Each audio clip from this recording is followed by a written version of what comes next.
علیہ وآلہ وسلم کے چند معجزات کے بارے میں بات کریں گے۔ بسم اللہ الرحمن الرحیم۔ ایک مرتبہ ایک اونٹ نے محمد صلی اللہ علیہ وآلہ وسلم کے پاس آ کر اپنے مالک کا شکوہ کیا کہ وہ مجھ سے بہت محنت لیتا ہے اور مجھے پیٹ بھر کر کھانے کو نہیں دیتا، اور آپ رحمت للعالمین ہیں، لہٰذا آپ مجھ کو اس سے خرید لیجئے یا پھر میری طرف سے اس سے سفارش کیجئے۔ یہ سن کر محمد صلی اللہ علیہ وآلہ وسلم نے اونٹ کے مالک سے کہا، تو اونٹ کو قیمت و عجبی پر بیچ دے یا تو اس کو پیٹ بھر کر کھانے کو دے۔ ایک دن ایک اونٹ نے محمد صلی اللہ علیہ وآلہ وسلم کے حضور آ کر عرض کی، میں جن لوگوں میں ہوں وہ لوگ نماز عشاء کی نہیں پڑھتے، اور قبل نماز عشاء کے وہ لوگ سو جاتے ہیں۔ پھر محمد صلی اللہ علیہ وآلہ وسلم نے ان لوگوں کو طلب فرمایا اور نماز کی ادائیگی کی سخت تاکید کی۔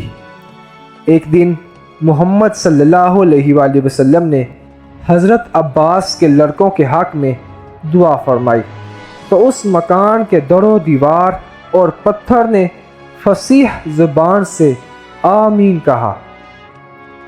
دوستو، ایک دن 1400 آدمی کا لشکر محمد صلی اللہ علیہ وآلہ وسلم کے پاس، لیکن پانی نہ تھا۔ تمام کار ضروریات کے واسطے سب کے سب عاجز و مجبور تھے۔ اس وقت محمد صلی اللہ علیہ وآلہ وسلم نے اپنی انگلی شہادت کی زمین پر ٹیک دی۔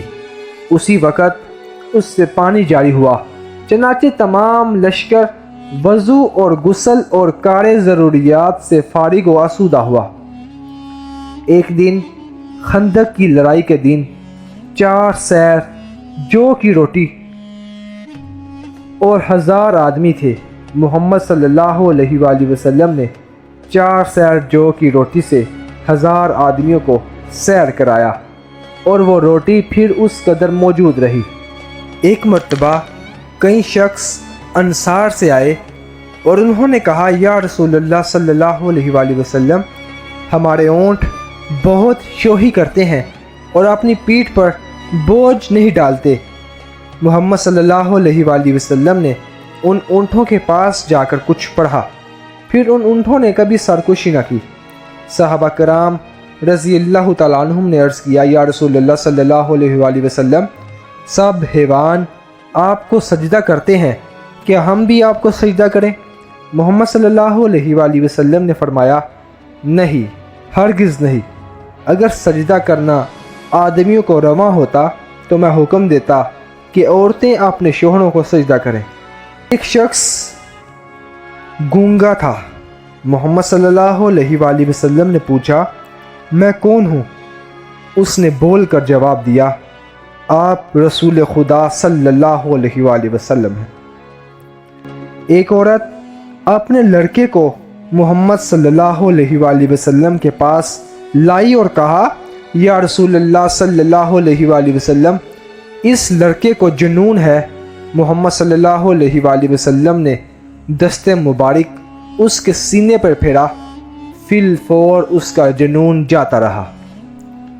ایک شخص اپنے لڑکے کو محمد صلی اللہ علیہ وآلہ وسلم کے پاس لایا اور کہا، اے حضرت، یہ لڑکا مثل گونگے کے چپ رہتا ہے اور بات نہیں کرتا۔ محمد صلی اللہ علیہ وآلہ وسلم نے تھوڑا سا پانی اپنی کلی کا پلایا، وہ فی الفور باتیں کرنے لگا، اور پھر ایسا بڑا عالم اور عقل مند ہوا کہ اکثر لوگ اس سے تعلیم پاتے تھے۔ غزوہ بدر میں حضرت علی رضی اللہ تعالیٰ عنہ کی آنکھوں میں شدت کا درد تھا۔ محمد صلی اللہ علیہ وآلہ وسلم نے ان کے واسطے شفا کی دعا کی اور پھر تھوڑا سا لعاب دہن مبارک آنکھوں میں لگایا۔ بحکم خدا آنکھوں کو فی الفور آرام آ گیا۔ دوستو، ایک شخص کی آنکھیں سفید ہو گئی تھی اور اس کو کچھ بھی نظر نہ آتا تھا۔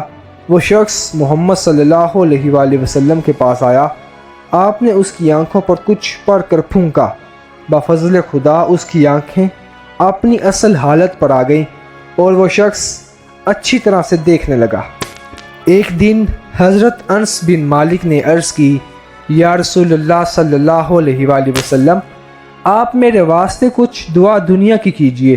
تو محمد صلی اللہ علیہ وآلہ وسلم نے دعا کہ یا الہی مال و دولت میں انس کو برکت دے۔ حضرت انس کہتے ہیں محمد صلی اللہ علیہ وآلہ وسلم کی دعا سے اس قدر دولت مند ہوا کہ دولت میری کبھی کم نہ ہوئی، اور پھر جو عیش و خوشی میں نے کی سو کسی کو نصیب نہ ہوئی، اور اولاد بھی میری تقریباً 100 سے زائد ہوئی۔ یہ تھی ہماری آج کی ویڈیو۔ میں امید کرتا ہوں کہ آپ کو یہ ویڈیو پسند آئی ہوگی، اور مزید اسلامک ویڈیوز دیکھنے کے لیے ہمارے چینل AH TV کو سبسکرائب کریں تاکہ ہر نئی آنے والی ویڈیو سے آپ باخبر رہ سکیں۔ اب تک کے لیے اتنا ہی، اب اجازت دیجیے۔ السلام علیکم۔